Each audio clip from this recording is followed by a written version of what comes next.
एकमानाय नमः शांताय तेजसे। परम सौभाग्यविषयः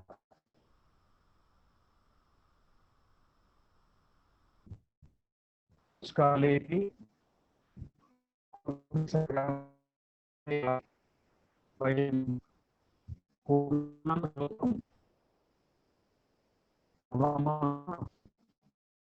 युद्धमिदं कोविदयोः योगशक्तिः आयुर्वेदशक्तिः शक्तिः तया सह तापि रुजा कोविड युध्यति निरन्तरं विश्वस्मिन् विश्वे।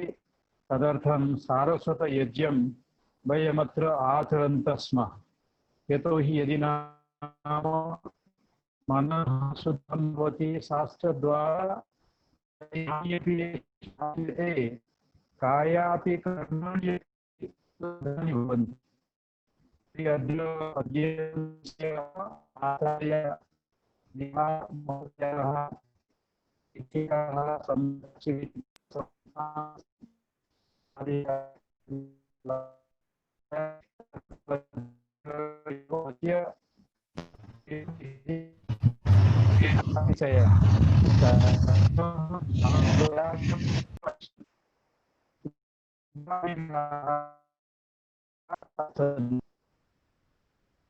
विषयाः भवन्ति स नाम योगी। भारत सर्वेपि ऋषयः श्रेष्ठाः वैराग्येण अभिजाताः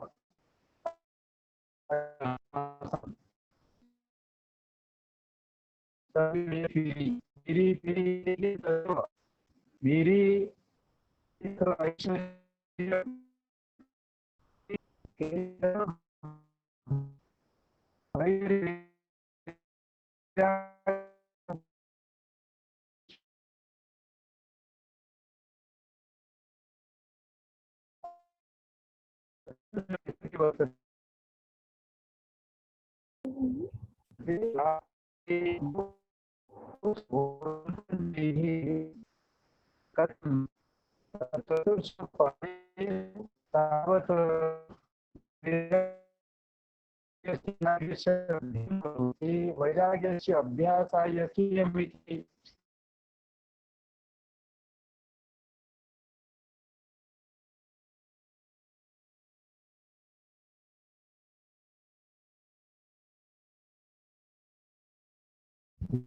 परिकर्मरा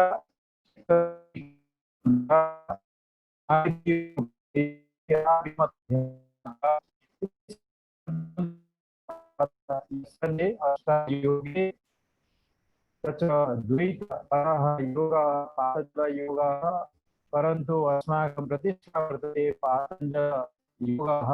तेन विश्वेयं योगश्रेष्ठा जनामहे।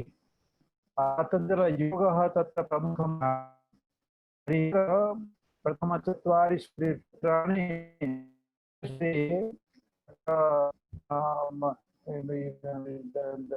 चित्तनिरोधः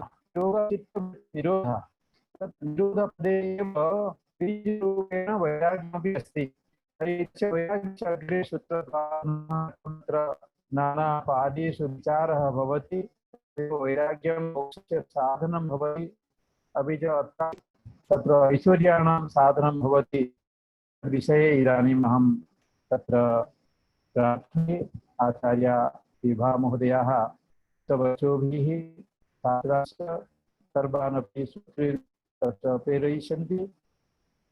सम्प्रति ये श्रोतारः सन्ति, श्रोतारः तत्र प्रायः 20 श्रोतारः सन्ति। ये सर्वानपि वयम् कीर्तनं कुर्मः।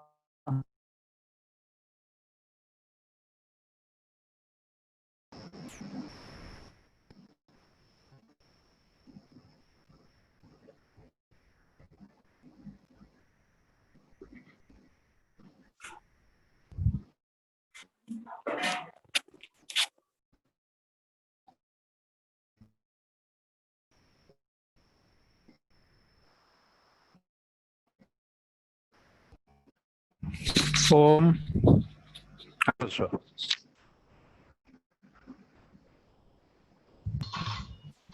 ओम गुरुवः मध्ये ध्वनि अवरोधः आसीत् भवतां, तस्मात् किञ्चित् अच्छा न श्रुतं वा?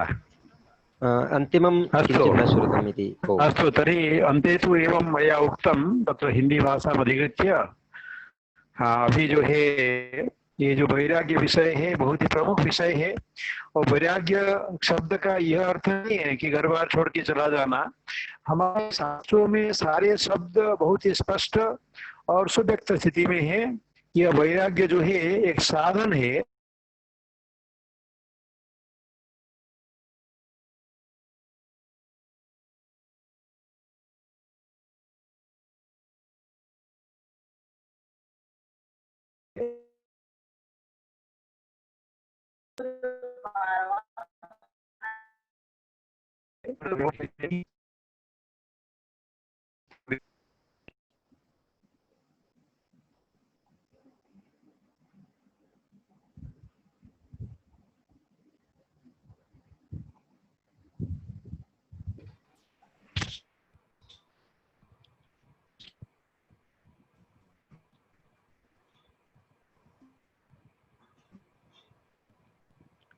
ओम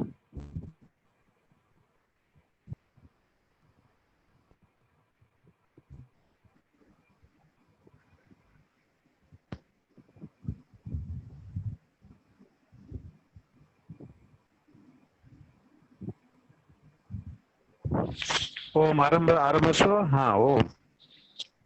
ओम इदानीमहं निवेदयामि डॉक्टर विभा अग्रवाल महोदयान् यत् ते कृपया स्ववचोभिः अस्मान् अत्र किञ्चित् पातञ्जलयोगदर्शनं यद् अधिकृत्य पुनश्च तत्रापि विशेषतः यद् वैराग्यं वा तद् अधिकृत्य पातंजल योग दर्शने वैराग्य स्वरूप, वैराग्य का जो स्वरूप है पातंजल योग दर्शन में, उसको आधृत कृपया वो हमारा मार्गदर्शन करेंगे, हमें आशीर्वाद से, अपने वचनों से, अपने विशिष्ट इस व्याख्यान के द्वारा आप्लावित करेंगे, ऐसा मैं निवेदन करता हूँ। ओम। बहुत धन्यवाद रविदत्त। और मैं डॉक्टर सुरेंद्र मोहन मिश्र का बहुत आभार अभिव्यक्त करती हूँ कि उन्होंने इस प्रकार की व्याख्यान माला आयोजित की और सभी श्रोताओं को कुछ विषयों से लाभान्वित किया और मुझे भी इस व्याख्यान माला में वैराग्य विषयक अपने विचार प्रस्तुत करने का ये अवसर प्रदान किया। मैं डॉक्टर अरुणा शर्मा जी के प्रति आभार अभिव्यक्त करती हूँ और प्रोफेसर विजय रानी जी के प्रति भी आभार अभिव्यक्त करती हूँ, जो जिनका आशीर्वाद प्राप्त होने से ही मैं ये बोलने की सामर्थ्य रख पाई हूँ।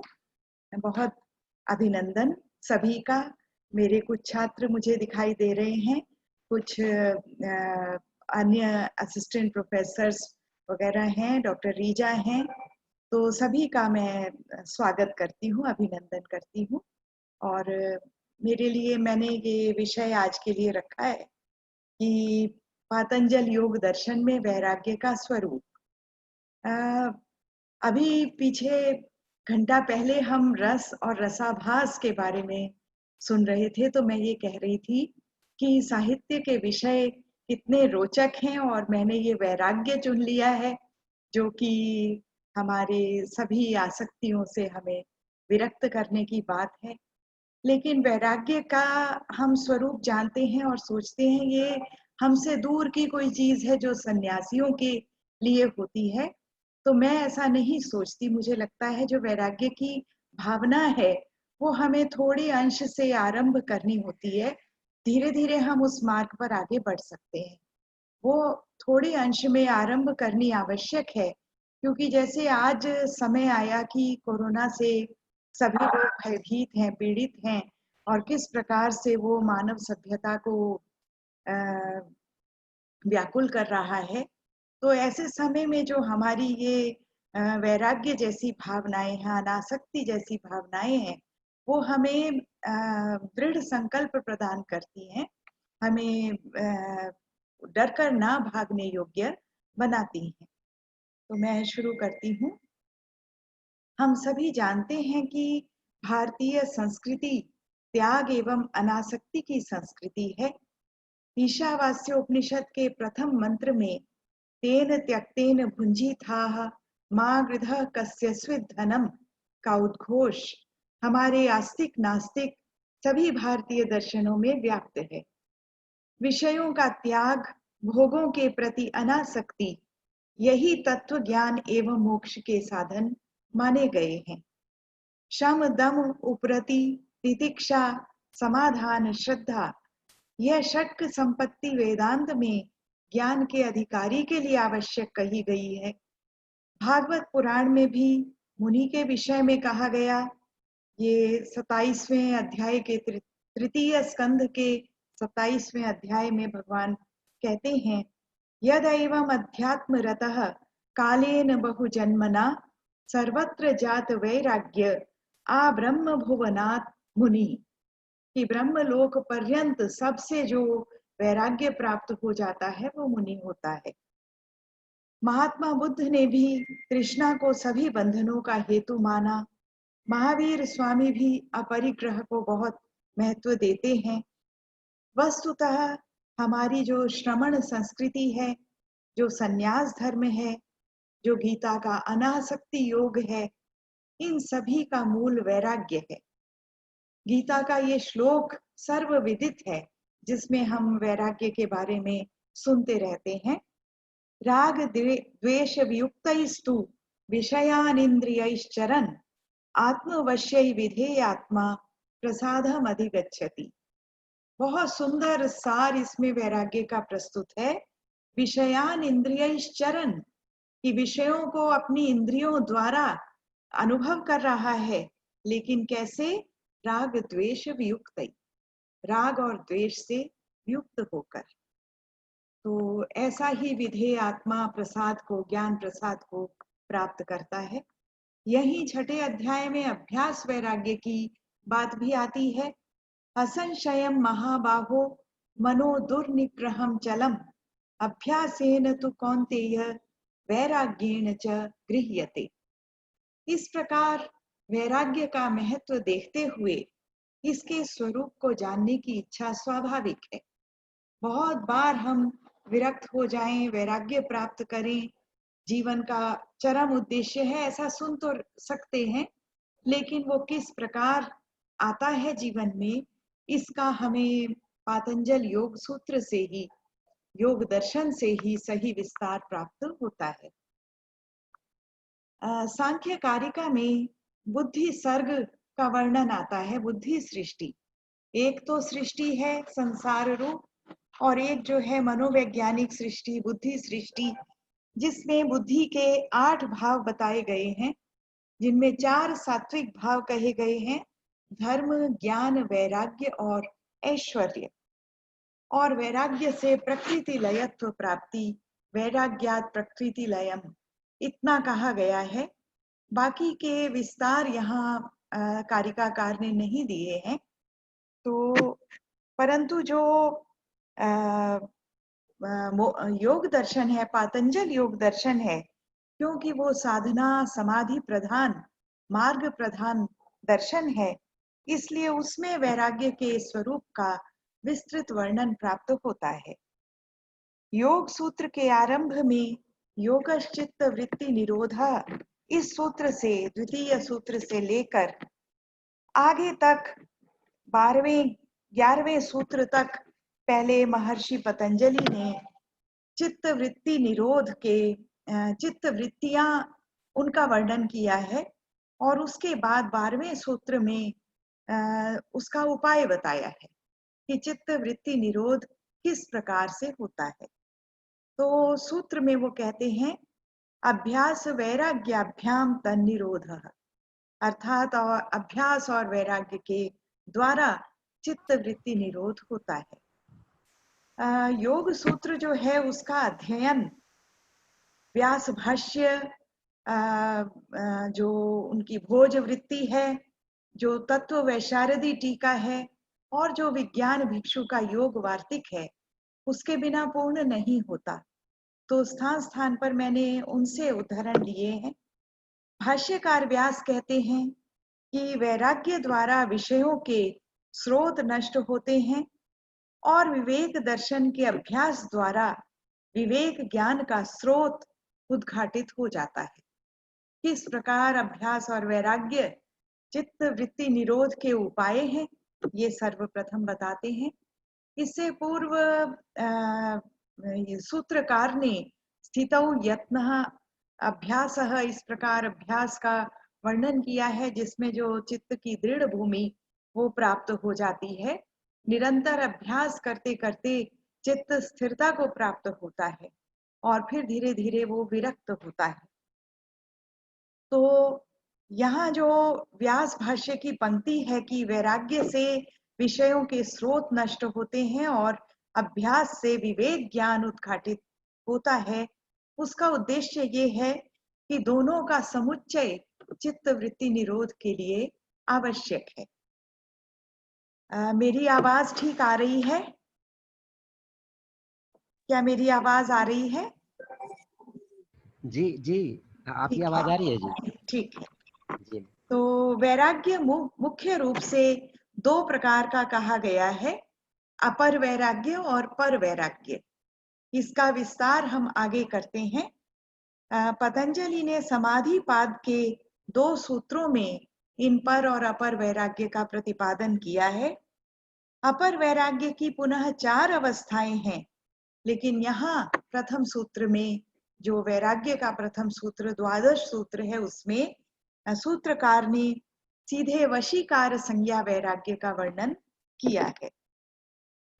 तो अपर वैराग्य, इसमें तत्व वैशारदीकार और विज्ञान भिक्षु इसको अपर वैराग्य के रूप में आगे व्याख्या कर देते हैं। सूत्रकार ने अपर और पर अपर संज्ञा नहीं दी है। तो वो कहते हैं दृष्टानुश्रविक विषय वितृष्णस्य वशीकार संज्ञा वैराग्यम, अर्थात समस्त लौकिक अलौकिक विषयों के प्रति तृष्णा रहित मनुष्य का वशीकार संज्ञा, वशीकार नामक वैराग्य होता है। यहाँ स्वाभाविक प्रश्न उठ जाता है कि जब एक संज्ञा दी है तो क्या इसकी कुछ और भी संज्ञाएं हैं, या क्या इसकी कुछ अवस्थाएं हैं, स्तर हैं, स्टेजेस हैं। तो इस प्रश्न के समाधान से पहले हम यहाँ वैराग्य के लक्षण को हल करते हैं। तो ये भी इसके बाद में आगे आएगा। तो यहाँ कहा दृष्टानुश्रविक विषय वितृष्णस्य। ये सभी छात्र भी जानते हैं कि दृष्ट और अनुश्रविक विषय क्या होते हैं। लौकिक अलौकिक दिव्य अदिव्य विषय। दृष्ट विषय हैं अन्न पान ऐश्वर्य, जो भी हमें संसार में प्राप्त हैं वो दृष्ट विषय हैं, इस लोक के विषय।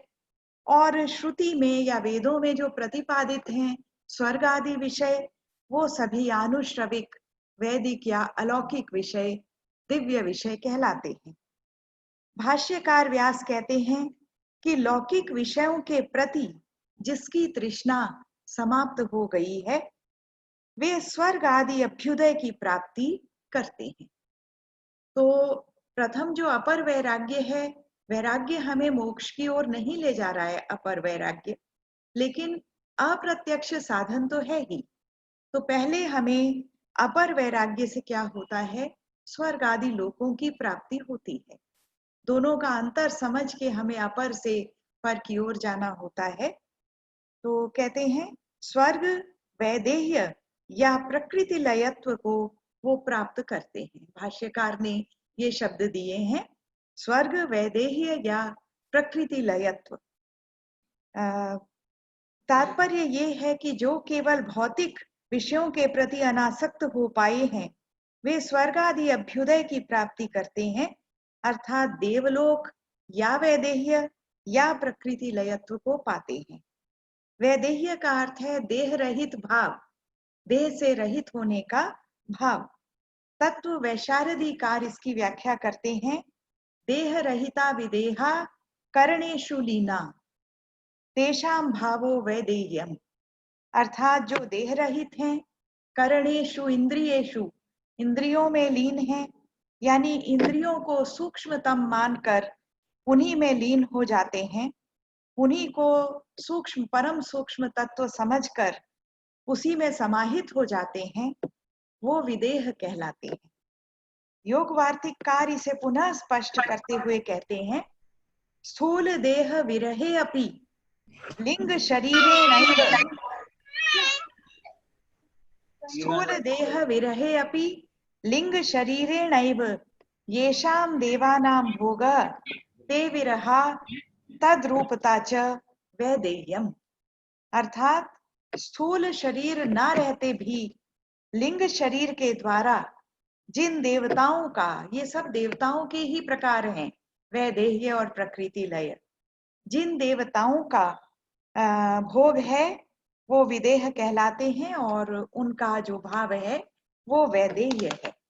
ये इंद्रिय लीनत्व, प्रकृति लयत्व शब्द जो है ये सूक्ष्म आलंबन चित्त का होता है। मनुष्य धीरे धीरे सूक्ष्म से स्थूल आलंबन को ग्रहण करता है। स्थूल आलंबन, सूक्ष्म आलंबन में पंच तन्मात्र, इंद्रियां, अहंकार, बुद्धि और प्रकृति, ये सभी आ जाते हैं। तो किसी में भी आलंबन करके समाधिस्थ होते हैं और विदेह प्राप्त हो जाते हैं, वो देवता विदेह कहे गए हैं जो इंद्रियों में समाहित हैं। इसके बाद प्रकृति लयत्व कहा, जो प्रकृति को ही आत्मा मानकर प्रकृति की उपासना करते हैं और साधिकार प्रकृति में ही लीन है, समाहित हैं, उनका भाव प्रकृति लयत्व कहलाता है। जब तक प्रकृति पुरुष भेद ज्ञान नहीं होता तब तक साधिकार प्रकृति रहती है। इसीलिए प्रकृति लयत्व भी देवताओं का कहा गया है, जिन्हें मोक्ष प्राप्ति नहीं होती, अपितु दीर्घ काल तक इसी अवस्था में रहकर वह पुनः जन्म प्राप्त करते हैं। ये सभी वैराग्य, अपर वैराग्य प्राप्त लोगों का वर्णन है। इसके बारे में वार्तिककार विज्ञान भिक्षु ने दोनों विदेह और प्रकृति लय का अंतर स्पष्ट किया, बहुत सुंदर। विदेहा सावरण ब्रह्मांडांतर्गता एव अल्पमैश्वर्यम मलिनम च विषयम भुंजते, प्रकृति लयास्तु बहिर्गमनम गमनेन विदेहान प्रत्यपीशते, स्वसंकल्प मात्रेण तत्रैव निर्मल कारण सत्व निर्मितम विषयम च भुंजते, ते ईश्वर कोटयः उच्यन्ते इति। तो देखिए कि जो विदेह हैं वो सावरण ब्रह्मांड अंतर्गता, क्योंकि व्यक्त सूक्ष्म तत्वों में वो समाहित हैं, इसलिए सावरण ब्रह्मांड अंतर्गत हैं। अल्पम ऐश्वर्यम मलिनम विषयम भुंजते, इसलिए थोड़ा ऐश्वर्य प्राप्त करते हैं। लेकिन जो प्रकृति लय हैं वो बहिर्गमनेन, ब्रह्मांड से बाहर भी पहुंचे हैं, क्योंकि प्रकृति जो सूक्ष्मतम अव्यक्त है वहां तक वो पहुंचे हैं, इसलिए वो विदेहों से अधिक समर्थ हैं और ईश्वर कोटियों में गिने जाते हैं। इनके बारे में वायु पुराण में बड़ा प्रसिद्ध ये श्लोक आता है कि कैसे कैसे सूक्ष्म आलंबनों से जो वैराग्य प्राप्त होते हैं वो कितना कितना समय व्यतीत करके पुनः लौट कर आते हैं। दश मन्वन्तराणिः तिष्ठन्ति इंद्रिय चिंतकाः, भौतिकाश्च शतं पूर्णं सहस्रं त्वाभिमानिकाः, पूर्ण शत सहस्रं तु तिष्ठन्त्यव्यक्त चिंतकाः, निर्गुणं पुरुषं प्राप्य काल संख्या न विद्यते। कि किस तरह ये सारे जो अपर वैराग्य प्राप्त हैं वो किसी किसी समय को व्यतीत करके पुनः आते हैं, मोक्ष जैसी अवस्था में रहकर आते हैं, विदेहावस्था में, परंतु मोक्ष प्राप्त नहीं होते हैं। लेकिन निर्गुण पुरुष को जो प्राप्त करते हैं केवल वही काल संख्या न विद्यते मोक्ष पाते। ये अपर और पर वैराग्य के महत्व को बताते हैं। इस प्रकार लौकिक विषयों से विरक्ति मनुष्य को देवत्व और स्वर्ग की प्राप्ति कराती है, जो आनुश्रविक विषय है। परंतु विषय दोष दर्शी अर्थात विषयों के दोष को देख लेने वाला मनुष्य लौकिक अलौकिक सभी विषयों के उपस्थित होने पर भी प्रसंख्यान के बल से वशीकार संज्ञा वैराग्य को प्राप्त कर लेता है। तो प्रसंख्यान शब्द का अर्थ है ऐसा विशेष ज्ञान जिसमें समस्त विषयों के दोषों का साक्षात्कार हो जाता है, लौकिक अलौकिक सभी विषयों के। तो अब यहाँ इसको समझने के लिए हमें वैराग्य के जो 4 संज्ञाएं हैं उनका ज्ञान आवश्यक है। ये 4 संज्ञाएं वैराग्य की अवस्थाओं को बताती हैं जिनमें वशीकार अंतिम है, चतुर्थ भूमि है। प्रथम है यतमान संज्ञा वैराग्य। इनका वर्णन तत्व वैशारदी में वाचस्पति मिश्र ने किया है। यतमान है जब मनुष्य जान लेता है कि राग द्वेष आदि जो कषाय हैं, मलिनताएं हैं, मैल हैं, जो इंद्रियों को आकर्षित करते हैं, परंतु इस दिशा में प्रयत्न हो कि इंद्रियां उनसे आकर्षित ना हो सके, वो यतमान कहलाता है। प्रयत्न आरंभ होने पर कुछ कषाय नष्ट होते हैं, कुछ बचे रह जाते हैं। दोनों को जो पृथक पृथक करने का प्रयास है वो व्यतिरेक संज्ञा वैराग्य कहलाता है। इंद्रियों का संयम हो जाने पर मन के नियंत्रण का प्रयास, मन एकमात्र इंद्रिय जो बच गया है जिसका संयम अभी करना है, तो मन के संयम का जो प्रयास है वो एक इंद्रिय संज्ञा वैराग्य कहलाता है। और औत्सुक्य मात्र भी ना रहने पर, यानी मन में कोई इच्छा ना रहने पर जो दिव्य अदिव्य सभी विषयों से पूर्ण विरक्ति है वो वशीकार संज्ञा वैराग्य कहलाता है, जो इन वैराग्य की 4 अवस्थाओं की चतुर्थ भूमि है। तो हम पुनः एक बार सूत्रकार की पंक्ति पर आते हैं कि दृष्ट आनुश्रविक विषय वितृष्णस्य वशीकार संज्ञा वैराग्यम, कि दृष्ट और लौकिक और अलौकिक सभी विषयों के प्रति जो तृष्णा रहित हो गया है उसका वशीकार संज्ञा वैराग्य होता है। अभी भी ये अपर वैराग्य है। इससे आगे क्या है वो अभी देखते हैं। इस चतुर्थ भूमि को भाष्यकार ने, व्यास जी ने, अनाभोग आत्मिका तथा हेयोपादेय शून्य कहा है। अनाभोग आत्मिका वह अवस्था है जब विषयों के सन्निहित होने पर भी चित्त सारूप्य या अभोग को प्राप्त नहीं होता है, और इसी कारण किसी विषय के प्रति हेय उपादेय जैसे भाव भी पैदा नहीं होते। जब अभोग नहीं है, अनाभोग है, तो हेय उपादेय मतलब मैं इसको छोड़ूं या ग्रहण करूं, ये त्याज्य है या अपनाने योग्य, इस प्रकार की भावना पैदा नहीं होती। इस प्रकार वैराग्य की चतुर्थ भूमि तक का प्रतिपादन अपर वैराग्य के अंतर्गत आता है। अब अगले सूत्र में पतंजलि पर वैराग्य का वर्णन करते हैं। यहाँ मैं एक बार वशीकार संज्ञा वैराग्य के आलंबन की बात कर देना चाहती हूँ। जब उन्होंने कहा कि अनाभोग आत्मिका है, लेकिन उससे पहले उसकी स्टेजेस हैं, तो प्रथम अध्याय में ही सूत्रकार ने आगे एक सूत्र दिया, परमाणु परम महत्वांतो अस्य वशीकार। वो यहाँ पर लिंक कर देना आवश्यक है कि जो वशीकार संज्ञा वैराग्य होता है, जो सूक्ष्म विषय को अपनाता है उसका परमाणु पर्यंत होता है, और जो स्थूल विषय को लेता है उसका परम महत्व पर्यंत होता है। तो वशीकार संज्ञा वैराग्यानंतरम अपि तु चित्तम अभ्यास कृतम वशीकारम अपेक्षते एव इति तदपरम निकृष्टम।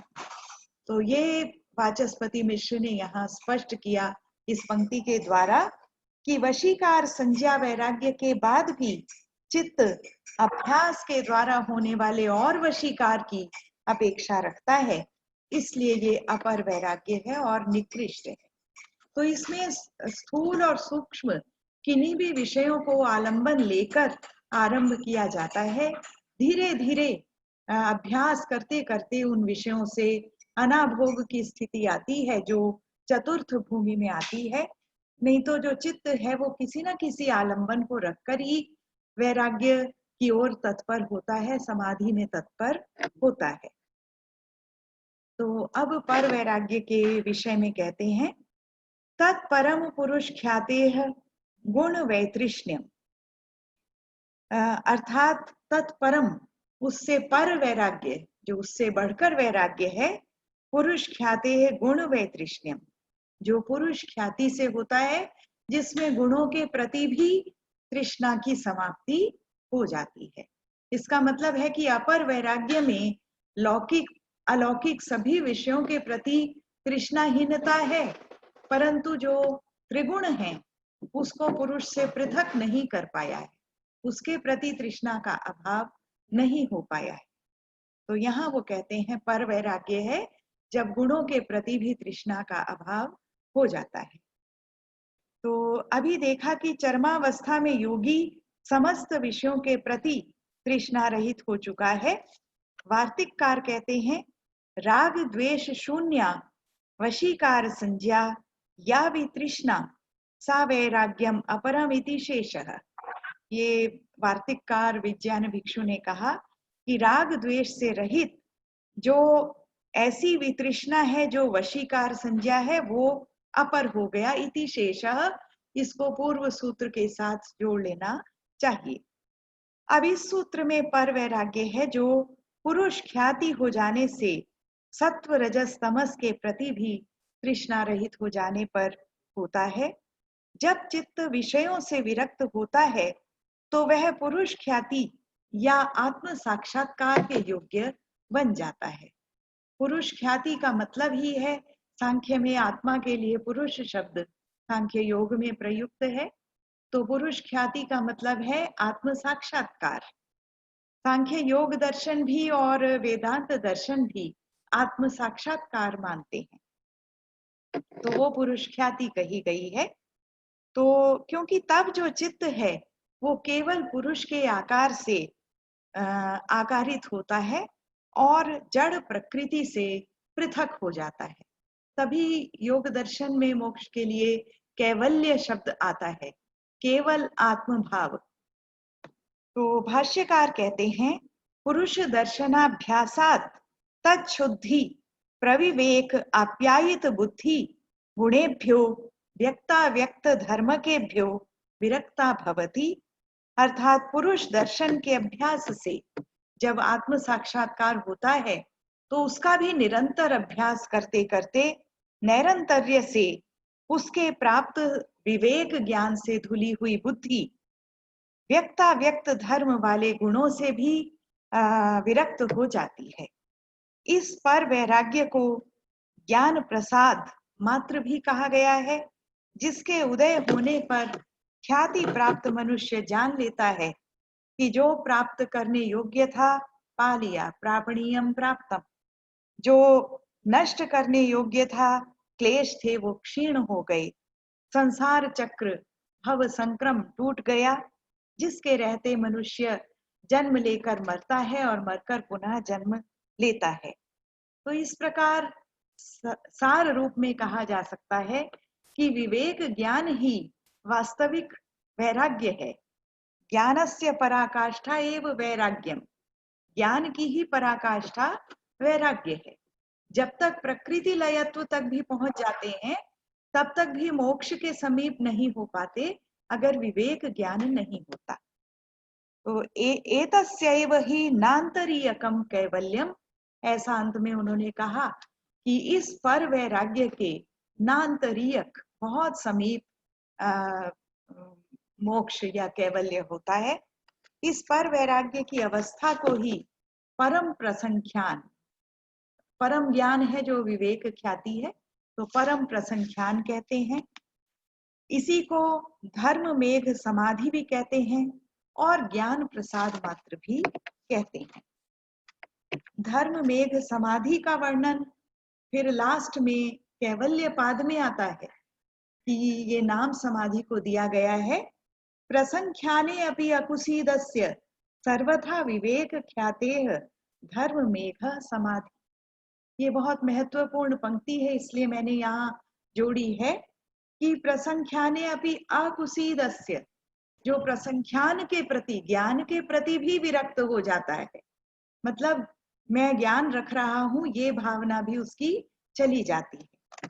तो ये चतुर्थ पाद में सूत्रकार ने दिया है कि प्रसंख्यान में भी जब अकुसीद विरक्त हो जाता है, सर्वथा विवेक ख्याते है, तो विवेक ख्याति से इस प्रकार की धर्म में एक समाधि उस मनुष्य को होती है।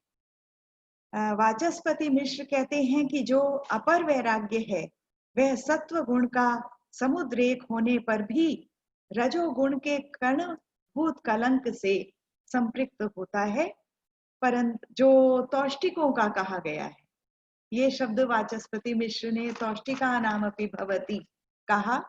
तो सिर्फ एक पंक्ति में बीच में ये बताती हूँ कि तुष्टियां होती हैं, सांख्य कारिका में उनका वर्णन आता है, 9 तुष्टियां कही गई हैं कि जिस विषय में हमें पारायण होना है, हम उससे दूसरे विषय का श्रवण ग्रहण करके उसमें संतुष्ट हो जाते हैं, उसे तुष्टि कहते हैं। तो प्रकृति, उपादान, काल, भाग्य, ये आध्यात्मिक तुष्टियां और शब्द आदि बाह्य विषयों में होने वाली बाह्य तुष्टियां कही जाती हैं।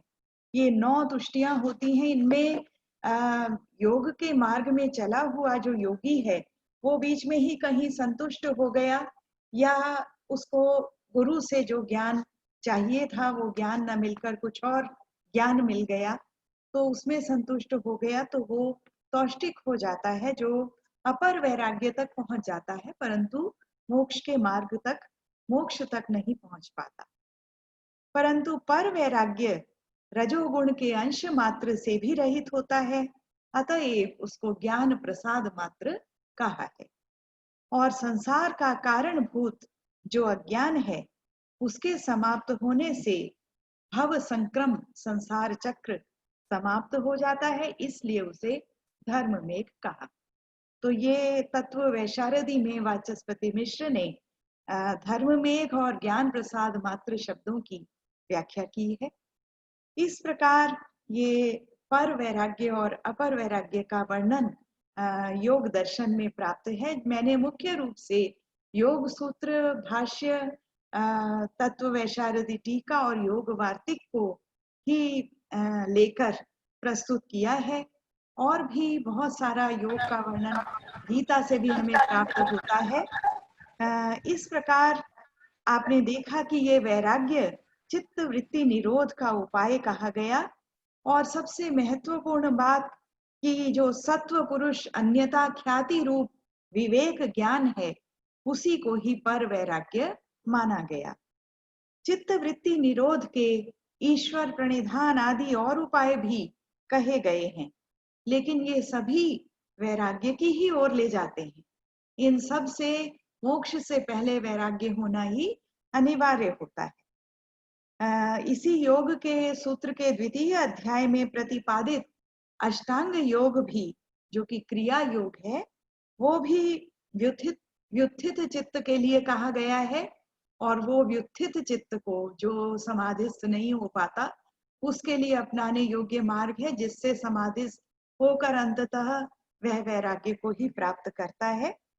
तो इस प्रकार वैराग्य जो बहुत महत्व है, जो कि असंप्रज्ञात समाधि का पर वैराग्य हेतु कहा गया है, उसका बहुत महत्व है। और ये ऐसी भावना है जो मुझे लगता है मनुष्य को थोड़े अंश में अपनानी शुरू करनी चाहिए। और योग दर्शन से अतिरिक्त इसका इस प्रकार का वर्णन कि इसको किस प्रकार किया जाए, इसकी अवस्थाएं कैसे कैसे होती हैं, कैसे एक एक सोपान करके मनुष्य पर वैराग्य तक पहुंच सकता है, अन्यत्र हमें नहीं मिलता।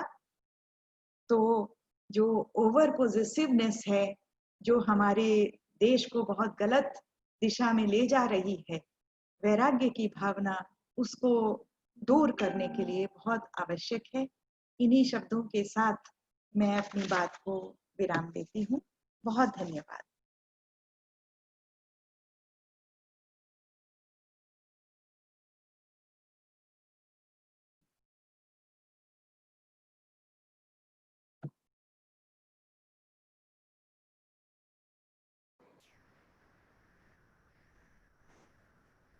हार्दं धन्यवादः। इदानीं ये केचन अत्र श्रोतारः तेषां प्रश्नान् वयम् आमन्त्रयामः। तेषां प्रश्नाः आमन्त्रिताः सन्ति। कस्याश्चन वा शङ्का यदि भवति, अत्र जिज्ञासा भवति वा अस्मिन् सम्बन्धे, भवन्तः अत्र प्रष्टुं शक्नुवन्ति। आप अपना प्रश्न, अपनी जिज्ञासा, अपनी कोई टिप्पणी यहाँ उपस्थापित कर सकते हैं, यहाँ रख सकते हैं। आपका स्वागत है जी।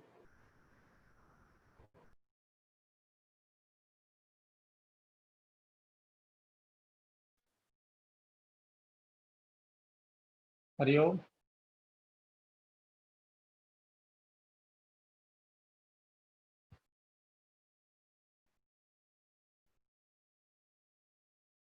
हरिओम।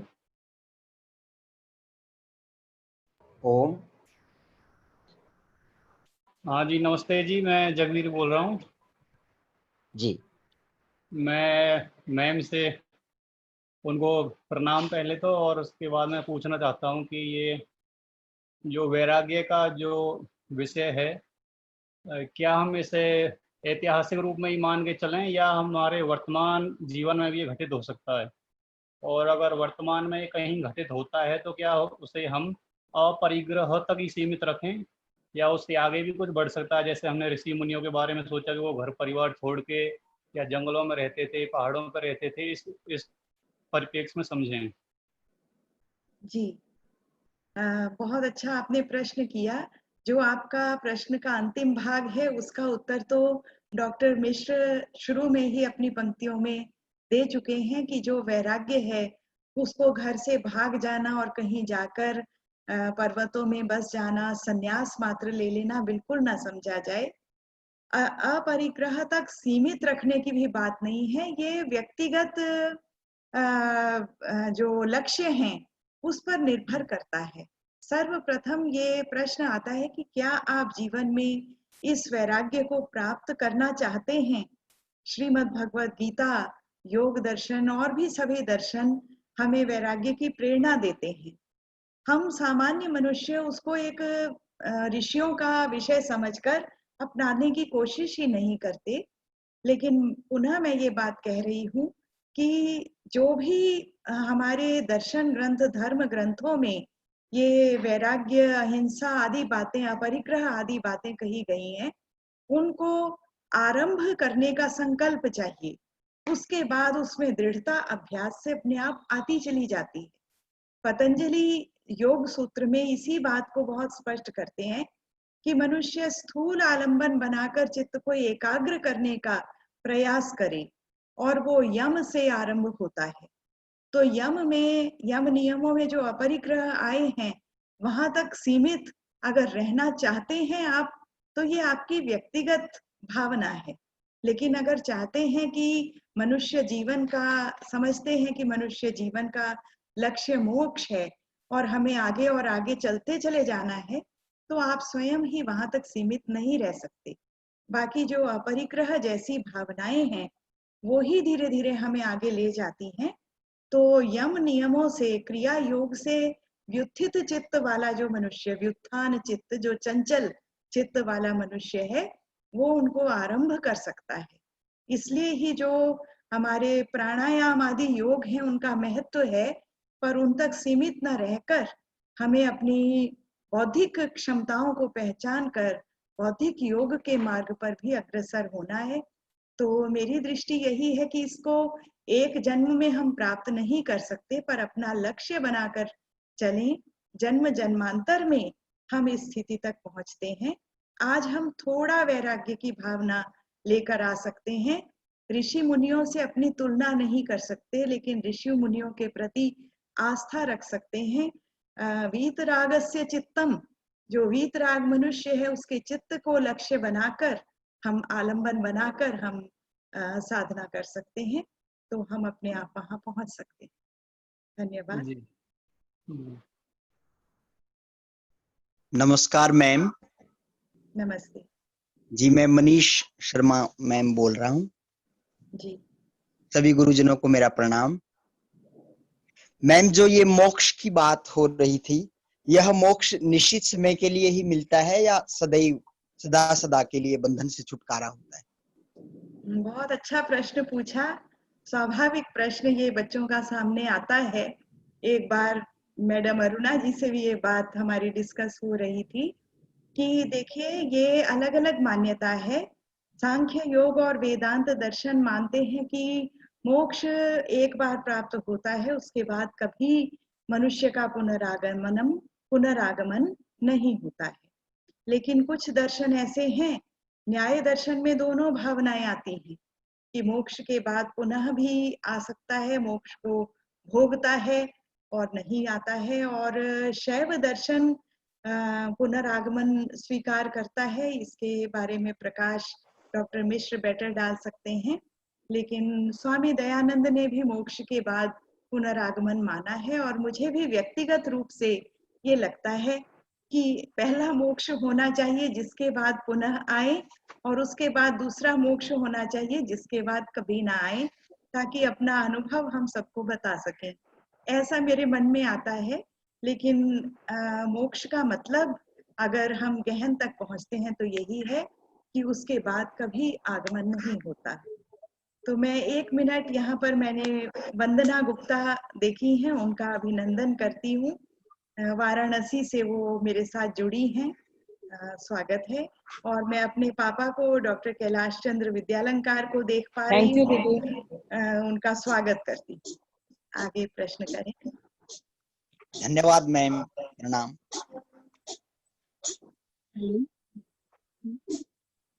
हेलो, नमस्ते मैम। नमस्ते मैम, मैं ये पूछना चाहती हूँ, क्या मोक्ष से पहले वैराग्य होना आवश्यक है? जी बिल्कुल। वैराग्य के बिना कोई और मार्ग हमें मोक्ष तक नहीं पहुंचा सकता। जो ईश्वर प्रणिधान आदि मार्ग भी कहे गए हैं, उनको ईश्वर में ध्यान लगाने के बाद भी पूर्ण वैराग्य होता है। प्रसंख्यान के प्रति अकुसीत मतलब आत्म साक्षात्कार के बाद भी उससे भी वैराग्य होता है। ऐसा ही वेदांत कहता है कि अहम ब्रह्म अस्मि होने के बाद अहम और अस्मि भी दोनों चले जाते हैं, ब्रह्म मात्र रहता है। वो पूर्ण वैराग्य की ही स्थिति होती है। वैराग्य के अतिरिक्त बिना वैराग्य के किसी और मार्ग से मेरी दृष्टि में मोक्ष तक नहीं पहुंचा जा सकता। धन्यवाद मैम।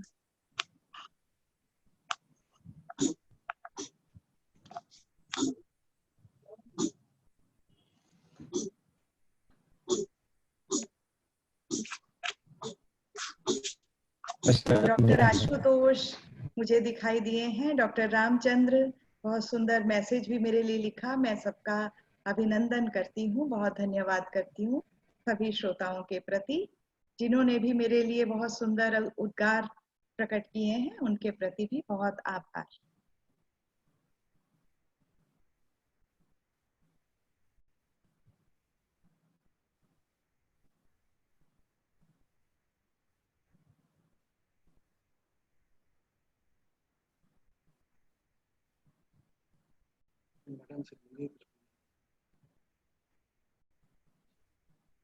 और कोई पूछे?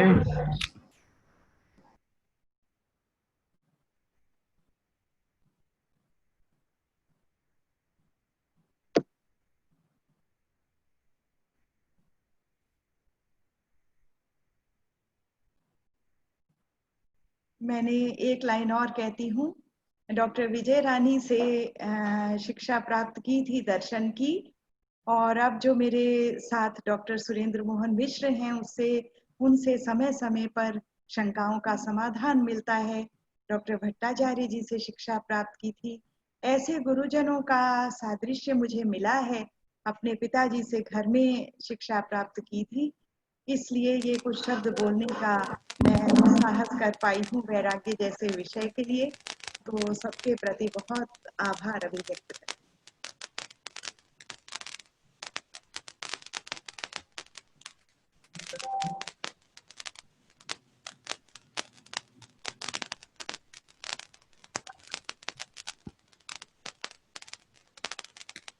ये बहुत ही अच्छा।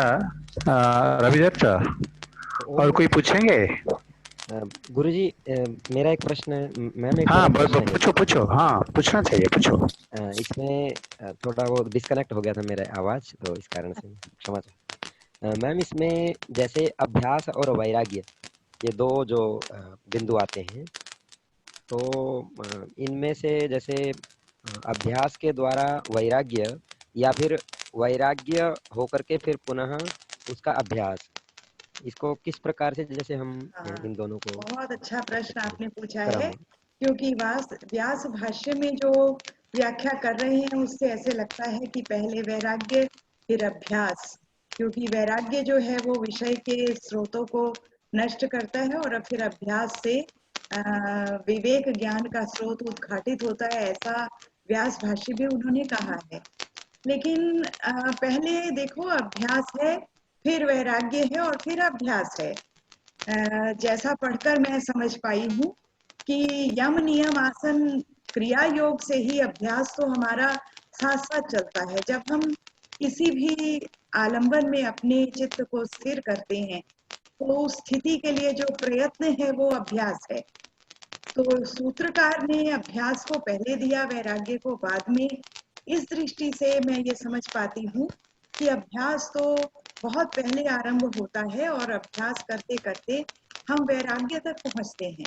लेकिन वैराग्य का भी निरंतर अभ्यास हमें पर वैराग्य तक ले जाता है और फिर धर्म मेघ समाधि तक ले जाता है अभ्यास, और फिर वो असंप्रज्ञात समाधि से हम मोक्ष तक पहुँचते हैं। तो अभ्यास जो है वो मुझे लगता है आरंभ से लेकर अंत तक निरंतर चलता रहता है, और वैराग्य प्राप्ति जब एक बार आ जाती है अभ्यास करते करते, फिर वो हमें मोक्ष तक ले जाती है। ऐसी मेरी दृष्टि। धन्यवाद जी, धन्यवाद। मैं अन्य किसी का कोई प्रश्न हो? जी जी। डॉक्टर सुरेंद्र मोहन मिश्र के एक्सपर्ट कमेंट्स की वेट कर रही हूँ। बहुत अच्छा, मैं सोच रहा था, मैडम का मुंह देख रहा था कि मैडम शायद कुछ पूछेंगी, तो क्योंकि वैराग्य होने से साहित्य नहीं होता है। जी। तो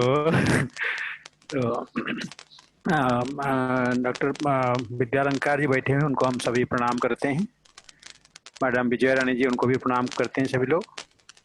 बहुत अच्छा है कि आज दोनों जो हमारे पूर्वाचार्य हैं दोनों उपस्थित हैं, और हर किसी सेमिनार में 4 तरह के लोग होने चाहिए। कुछ पतिवृत्त हों, कुछ वृद्ध हों, कुछ प्रौढ़ हों, कुछ युवा हों। और हमारे यहाँ देखिए ये सब लोग आए हुए हैं, परंतु हमारे छात्र जो है, मैं सबका सभी मेरे को स्मरण आ रहा था, सकल भी स्मरण आ रहा है, उनको इसका लाभ करना चाहिए। अभी जो स्वामी दयानंद जी की बात है, मैं उसको बहुत सराहता हूँ। मैं अबोहर में किसी डीएवी कॉलेज सेमिनार में बोला भी था, जो मुक्ति के संबंध में सत्यार्थ प्रकाश में जो वचन है, उपनिषदों के श्वेताश्वतर के वाक्य को कोट करके उन्होंने जो बताया, वो वेदों के आधार पर भी घटित होता है। और यह जो एक अल्टीमेटिस्ट काइंड ऑफ मुक्ति है, वो वस्तुतः घटित नहीं होता। अतः हमारे 6 दर्शनों में जो मुक्ति की संकल्पना है, श्रमणों में जो मुक्ति की संकल्पना है, उसको फिर से हम प्राचीन मीमांसा की मुक्ति की राह पर देखना पड़ेगा, जिसको चिरस्थेयमानम उपलक्ष्यति, ऐसा तत्वकौमुदी में वाचस्पति कहते हैं। वो चिरस्थेयमान उपलक्ष्यति स्वर्ग के बारे में कहा, दृष्टवद आनुसविक द्वितीय कारिका की व्याख्या में उसको हम जो है वो देख सकते हैं। और अभ्यास और वैराग्य का जहाँ तक संबंध है, जैसे स्वाध्याय और योग में संबंध है, जिसको व्यास एक श्लोक के माध्यम से बताते हैं कि स्वाध्यायाद योगमासीत योगात् स्वाध्याय महामनेत, स्वाध्याय योग संपत्त्यां परम। ऐसे ही अभ्यास से वैराग्य को, वैराग्य से पुनः अभ्यास को, क्योंकि अभ्यास के अंतर्गत स्वाध्याय भी आ जाता है। जब तक अभ्यास नहीं होगा तब तक वैराग्य की शुरुआत नहीं हो सकती। और जो वहाँ का विषय स्रोत खिली क्रियते, व्यासदेव ने यानी विषय स्रोत न्यून हो जाता है। कितना, जिसको गीता कहती है शारीरम केवलम कर्म कुर्वन् नाप्नोति किल्बिषम्। एक करपाती स्वामी थे काशी में, हालांकि प्रखर सनातनी थे। एक बार ये दोनों हाथ में जितना आ जाए उतना ही भोजन करते थे दोपहर को। स्वस्थ थे, बहुत सुंदर कथा करते थे, खूब तर्क महारथी थे। अब वो है कि शारीरम केवलम कर्म कुर्बन नाप्नोति किल्बिषम्। इसलिए आपने सही बताया कि अपरिग्रह से ये बात जुड़ जाती है। अपरिग्रह माने कम से कम परिग्रह, जिसको हम होर्डिंग कहते हैं, जिसको होर्डिंग कहते हैं वो हो करता है। ब्राह्मण परंपरा में भी यही बात है। वैराग्य एक बहुत स्वस्थ जीवन दृष्टि है। अभी कितना 99% शायद जो है जुकरबर्ग जो फेसबुक का संस्थापक है, जिस प्लेटफॉर्म पर हम बैठे हैं, अब उसने 99% अपने धन को दे दिया। मुझे उससे बाजसभा का ध्यान आता था, कठोपनिषद में नचिकेता का पिता जिसने सर्वस्व देने के लिए विश्वजित यज्ञ का किया था। तो आज के ज़माने में देखें तो जुकरबर्ग ने किया, जो एक अमेरिकन है, और उसने इतना जो है वो दान कर दिया। तो इसलिए ये जो बात है वैराग्य का, ये वेदांत में हमारे सभी शास्त्रों में 6 दर्शनों में पातंजल योग को माना गया है, और श्रमण परंपरा में भी पातंजल योग को लेकर के थोड़ा परिवर्तित करके उसको ग्रहण किया गया है। अतः सभी दर्शनों में योग है, और सभी दर्शनों में चूंकि आत्मज्ञान साध्य है अथवा जो है मोक्ष या निर्वाण साध्य है, अतः वहाँ पर जो है कि ये देखा जा सकता है कि किस प्रकार से वहाँ पर हमें प्राप्त होता है कि वैराग्य वहाँ पर आवश्यक है। तो ये वैराग्य जो है, इसको जो पर वैराग्य, अपर वैराग्य और जो धर्म वेग समाधि जो है वो जो स्थिति उसको बताया गया है, और वो भी बहुत जैसे सारे धर्म जुड़ जुड़ के इकट्ठे से बारिश हो जाती है, लाइक टॉरेंशियल रेन। तो ऐसे वो सारा जब हो जाता है तब उसको जो है आत्मदर्शन हो जाता है। और वो आत्मदर्शन से, क्योंकि आत्मदर्शन सांख्य में होता है, सांख्य में ईश्वर नहीं निरीश्वर सांख्य है, यहाँ पर शेश्वर सांख्य है, यहाँ पर भी आत्मदर्शन ही होता है। ईश्वर को एक आदर्श माना गया है, क्योंकि साइकोलॉजी फिजियोलॉजी दोनों में अयमारंभ जो है सांख्य के द्वारा किया गया, और योग दर्शन में उसको थोड़े से ज्ञान के साथ में शुद्ध ज्ञानोपाय में थोड़ी क्रिया को मिला करके योग दर्शन चलता है। योग दर्शन ज्ञान कर्म समुच्चय है, और सांख्य जो है मात्र शुद्ध ज्ञानवाद है, केवल भावना से, जिसको कहा कि एवं तत्वाभ्यासात नास्मि न मे नाहम इति अपरिशेषम अविपर्याद विशुद्धम केवलम उत्पद्यते ज्ञानम। प्रसंख्यान करके आपने सही शब्द का व्यवहार किया, प्रसंख्यान इति आचक्षते ध्यायिनः, ऐसा वहाँ पर व्यासदेव अपने भाष्य में कहते हैं। व्यासदेव को मैं बहुत पूज्य मानता हूँ, उनके वाणी को पढ़ करके लगता है बड़े दिव्य योगी रहे होंगे व्यासदेव, क्योंकि ये तो महाभारतकार से भिन्न है, वो अद्भुत सिद्ध पुरुष रहे होंगे जी। तो उनकी बात को जो है, तो इसलिए वैराग्य का जो विषय आपने जो समाप्त किया बहुत उत्तम है, क्योंकि समाज में आज जैसे ये कोरोना का भयंकर समय है, और इसमें भी हम देख रहे हैं बहुत लोग बहुत कुछ त्याग भी कर रहे हैं और बहुत सेवा भी कर रहे हैं, और बिल गेट्स ने भी इसके रिसर्च के लिए बहुत धन मुहैया कराया। तो पूरे विश्व भर में हम देखेंगे कि कैसे ये जो एक दुस्थिति है इसमें भी वैराग्य कार्य दे रहा है, और वैराग्य जैसा एक विषय हो तो समाज में कोई कमी नहीं है। और वैराग्य आत्मज्ञान का तो साधक है ही, और आत्मज्ञान सभी साधनाओं की मूल है, ऐसा प्रैक्टिकल वेदांत में स्वामी विवेकानंद बताते हैं कि जब तक आत्मज्ञानी व्यक्ति न हो उससे लोक संग्रह नहीं हो सकता, लोक कल्याण के लिए कोई कार्य हो ही नहीं सकता। होगा तो वो भी और एक शरणा के लिए हो पाएगा अथवा किसी कारण से हो पाएगा, परंतु आत्मज्ञान वो प्रतिष्ठा है, और उसके लिए वैराग्य जो है परम आवश्यकता है। और वैराग्य को प्रप्रज्ञा के रूप में पहले इसका प्रतिपादन जो है वो सांख्य दर्शन करता है कपिल से, क्योंकि वो एक प्रप्रज्ञा जो है, बिना प्रप्रज्ञा का आत्मज्ञान नहीं हो सकता, इस प्रकार की बात सांख्य में आ गई थी फिर बाद में उसको थोड़ा संभाला गया है। संभालते संभालते नहीं, हम गृहस्थ दशा में भी कर सकते हैं आदि आदि बातें, वो सारी बातें आती हैं। तो बहुत ही अच्छा लगा आज जो है इन विषयों का फिर से पुनरावृत्ति हो गई। और मैडम भी बैठी हुई हैं जिन्होंने इस पर काफ़ी कार्य किया है, कराया भी है।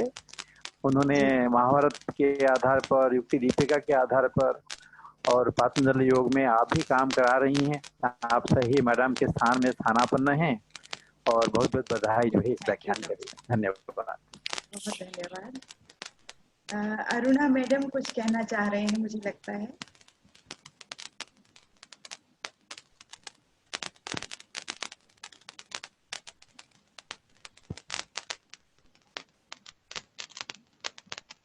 मैडम आपकी आवाज नहीं आ रही है।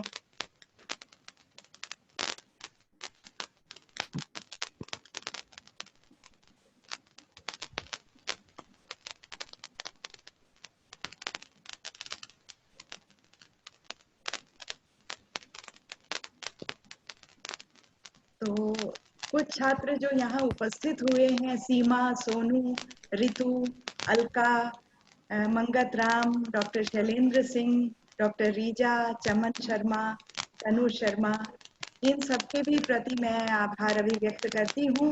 मुझे लगता है कि डॉक्टर मिश्र का संदेश कुछ लोगों तक पहुँचा है। कर्मवीर कौशिक हैं, प्रियंका हैं, तो वो लोग कृष्ण हैं, वो लोग यहाँ पर उपस्थित हैं, ज्वाइन किए हैं। धीरे धीरे प्रेरित करिए अपने सभी साथियों को, और सभी जो शोध छात्र हैं और फाइनल के छात्र हैं उनको सबको यहाँ आना चाहिए, वो बहुत ही अच्छा है। बहुत धन्यवाद करती हूँ मैं, पुनः धन्यवाद। हेलो। हाँ जी, अब आपकी आवाज आ रही है। मैं ये जानना चाह रही थी कि अभिनव भारती को पढ़ाते समय, मेरी आवाज तो नहीं गूंज रही है?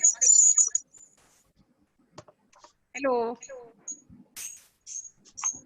हेलो विभा जी, सुनाई दे रहा है? सुनाई दे रहा है। दे रहा है।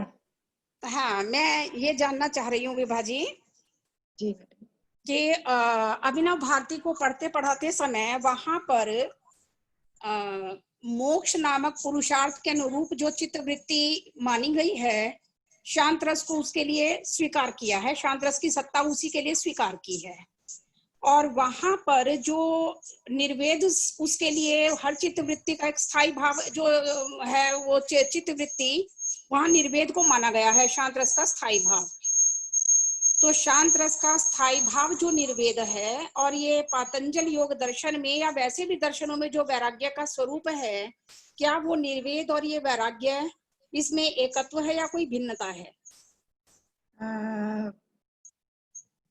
मैडम, जैसे आपने बताया है शांत रस, उससे मुझे लगता है एकत्व हो सकता है, लेकिन क्योंकि मोक्ष की बात भी वहां पर आ रही है, लेकिन आलंबन रहता है या नहीं रहता है, ये बात मुझे निर्वेद के बारे में इतना ज्ञात नहीं है।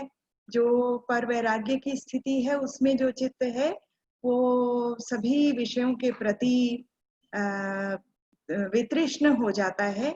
निर्वेद में वो वितृष्णा है या नहीं, मैं इस विषय में अच्छी तरह से नहीं जानती, क्योंकि जो शांत रस का विचार है वो विषय मुझे साहित्यिक की अपेक्षा वो दार्शनिक अधिक लगता है, क्योंकि बड़ा लंबा विश्लेषण है उसमें कि तत्व ज्ञान पहले होता है, फिर निर्वेद की स्थिति आती है, या पहले व्यक्ति को निर्वेद होता है उसके बाद वो तत्व ज्ञान के पथ पे अग्रसर होता है। इसका बड़ा सुंदर वहां पर प्रतिपादन है, सारा विश्लेषण है। और मेरा भी भाव कहीं यही है कि जो दर्शनों में वैराग्य जिसको माना गया है, उसी वही भावना जब एक व्यक्ति के मन में उदित होती है, तो कहीं वही मोक्ष रस के आस्वादन में साधक सिद्ध होती है। मेरा भी ऐसा ही मंतव्य है, तो मैं उसी पे और मार्गदर्शन आपसे चाहती हूँ। आपके बताने से। हाँ जी मैडम ने बहुत अच्छा प्रश्न रखा है। एक बार ऐसे ही बात कहीं उठी थी, परंतु उस दिन मैं पूरा बता नहीं पाया था। अभी मेरे को उनके प्रश्न से समझ में आ रहा है। तो जो शांता घोराश्च मूढ़ाश्च, एक है वाक्य अंत में आता है आर्या में, सांख्य कारिका में। शांत जो है सत्व का सूचक है, यानी वस्तुएं तीन प्रकार की होती हैं, मर्त्य में हो, स्वर्ग में हो, शांत, घोर और मूढ़। यानी सात्विक, राजसिक और तामसिक, गीता भी ऐसे बताती है। अब जहाँ तक नाट्य का संबंध है या काव्य का संबंध है, साहित्य शास्त्र का संबंध है, वहाँ पर तो अधिक से अधिक जो है उस शांत तक यानी सत्व अवस्था तक, जिसको साहित्य दर्पण में कहते हैं सत्व, सत्वोद्रेका, तखंड, प्रकाशानंद चिन्मय आदि, यानी सत्व गुण तक कि प्रकाश हो रहा है, समझ में आ रहा है, बुद्धि में बोध हो रहा है, आत्मा विशद हो रही है। परंतु जो यहाँ पर मोक्ष की बात है वो त्रिगुणातीत स्थिति है। इसी करके आगमों में एक शब्द आया है शांतातीत कलेवरा। जो शक्ति है वो कैसी है ना, शांतातीत कलेवरा, शांतातीत कला भी उसको कहते हैं। तो इसी करके जो तीन गुणों से परे है जो निर्गुण स्थिति है, और निर्गुण स्थिति में मोक्ष की परिकल्पना की गई है। चाहे यही सांख्य में भी, योग में भी और न्याय में तो गुणों की बात नहीं की, इन गुणों की, परंतु वहाँ पर बुद्धि से जब अलग हो जाते हैं, नौ विशेष गुण जब नष्ट हो जाते हैं, सांख्य में भी वैशेषिक में भी उसी प्रकार की मुक्ति होती है। और प्रपंच संबंध विलय करके जिसको कुमाइल भट्ट ने कहा, तो प्रपंच जो है वो भी तीन गुणों के से संबंध है। अतः जो काव्य शास्त्र में जो शांत रस है और जो शांत रस है मुक्ति में, दोनों में हमें अंतर करना पड़ेगा। तो दोनों में अंतर करके हम चलेंगे तो यह निर्गुण की स्थिति में ऐसा मोक्ष का आस्वादन होता है। तो और यहाँ पर ये करके थोड़ा सा भेद हमें देखे दिखाई देता है। तो मैं सहमत हूँ डॉक्टर साहब इस चीज से, किंतु शांत रस में भी, यानी रस के काव्य शास्त्र के क्षेत्र में जब हम रस के क्षेत्र में चिंतन करते हैं तो वहां पर भी एक सहृदय का और जो अभिनय प्रस्तुत कर रहे हैं अनुकर्ता, उनके साथ जो एक तादात्म्य स्थापित होता है, वो तादात्म्य भी कहीं जीवात्मा और परमात्मा के तादात्म्य की स्थिति की ओर प्रेरित करता है प्राणी को। और एक सहृदय है व्यक्ति तो ये कहीं एक उसका आरंभिक सोपान तो सिद्ध होता ही है, ये मार्ग भी वैराग्य के पथ पर जाने के लिए, ऐसा मेरा मानना है। जी जी, ये भी बहुत अच्छी बात आपने बताई, क्योंकि उससे मुझे लगता है कि ऐसा सुबह में कोई संस्कृत में वाक्य लिख रहा था, किसी ने वृंदावन में कुछ लिखा, उसके जवाब में मैंने कुछ लिखा। तो मैंने जो लिखा वो तो मेरे अनुभव नहीं है। मैंने कहा कि जैसे कृष्ण का कोई शब्द आता है मुझे बहुत आनंद देता है, गोविंद शब्द, कृष्ण शब्द। तो क्यों देता है? क्योंकि वो किसी जन्मांतर में जो कृष्ण की दृष्टि है उसकी कहीं जो स्मृति है मुझ में, वो मुझे इस प्रकार का सुख दे रहा है। यानी क्या ऐसा हो सकता है कि अनेक बार हम मुक्त हो चुके हैं या अनेक बार जो है उस दिव्य सुख को इसी कारण से तो अभिव्यक्तिवाद को अभिनवगुप्त लेकर के आते हैं। अभिनवगुप्त कहाँ से अभिव्यक्तिवाद को लेकर के आते हैं? अगर शिव स्वाद, शिव आस्वादन पहले से विद्यमान न हो, वह कभी उस पूर्ण सत्व की स्थिति में वह अभिव्यक्ति नहीं हो सकती है, जिसको रम्याणि वीक्ष्य मधुरांश करके शाकुंतल के श्लोक में कालिदास बोलते हैं।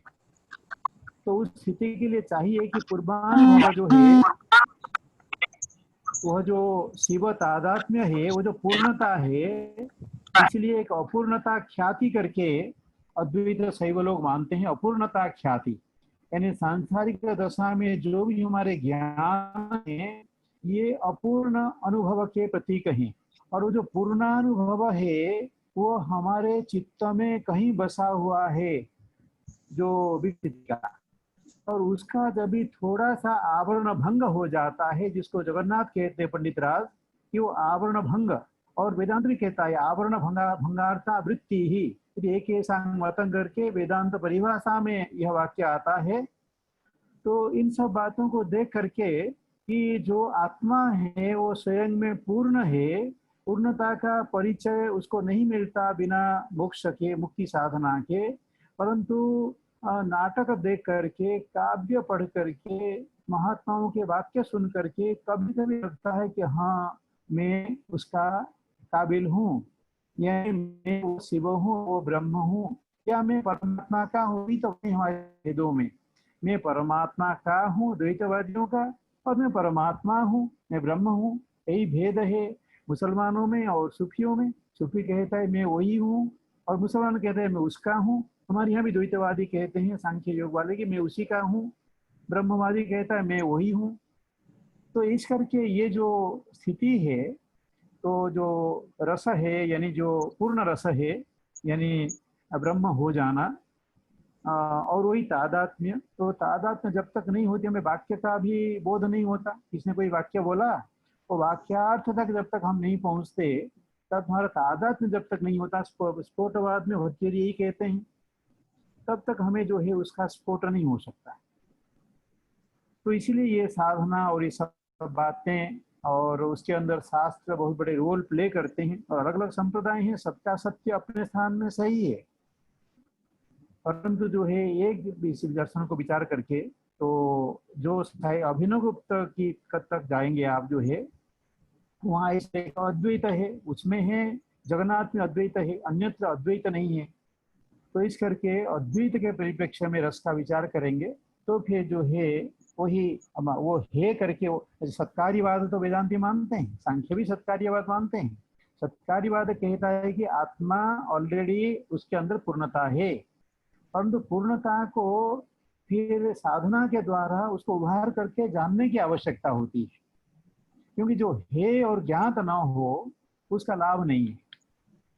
जो है और ज्ञात न हो उसका लाभ नहीं है। तो जो है यानी पोटेंशियली है, उसको फिर से जानने की आवश्यकता होती है। शास्त्र मर्यादा है, शास्त्र के द्वारा फिर हम जानते हैं। चाहे कृष्ण गया पढ़ने के लिए उज्जैनी सांदीपनि आश्रम में, और राम गए पढ़ने के, वो वहाँ आता है रामायण में कि जैसे वो अपने आप सुबह हो गया तो सारे हंस आकर के बैठ गए तालाब के ऊपर, हृद के ऊपर। तो इसलिए कल हंसमाला प्रपेदिरे प्राक्तन जन्म विद्या। और जो मुक्ति है वो प्राक्तन जन्म विद्या की तरह वो फिर जो है उभर जाती है, और थोड़ा सा उभर जाती है नाट्य आदि देखने में।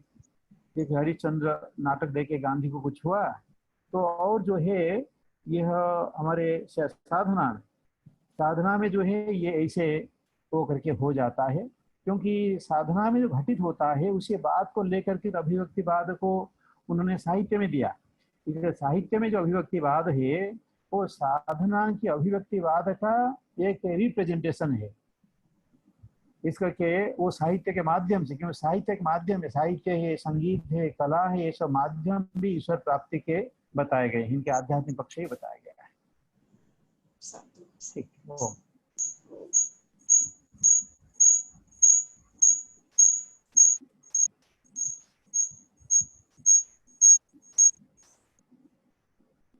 हाँ रवि दत्ता। ओम।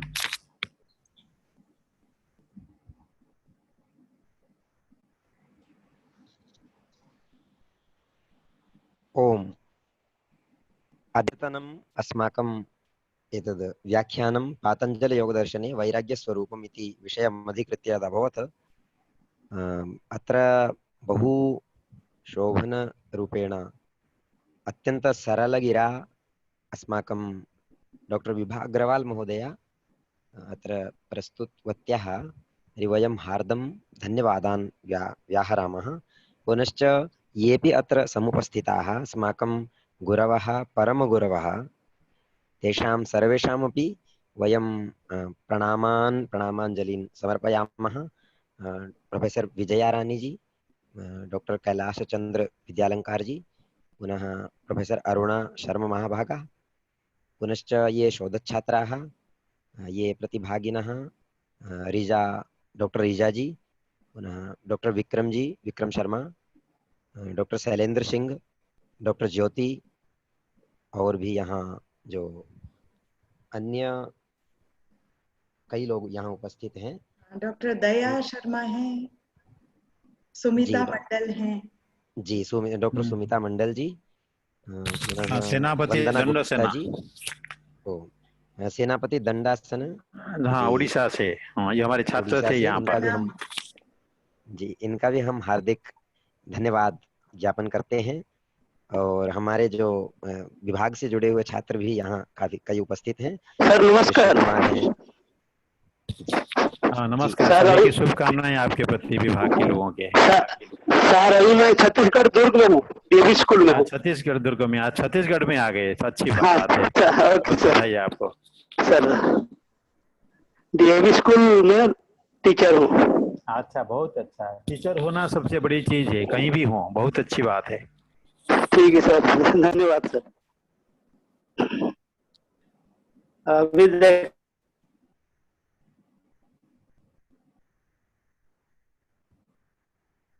रवि दत्ता।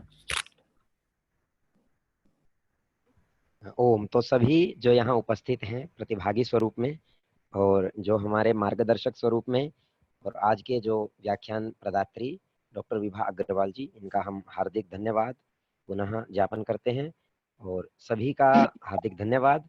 और अभी मैं शांति मंत्र और कल्याण मंत्र के साथ आज के इस व्याख्यान को यहीं संपन्न करने के लिए हम गुरुजनों की मैं स्वीकृति के लिए निवेदन करता हूँ।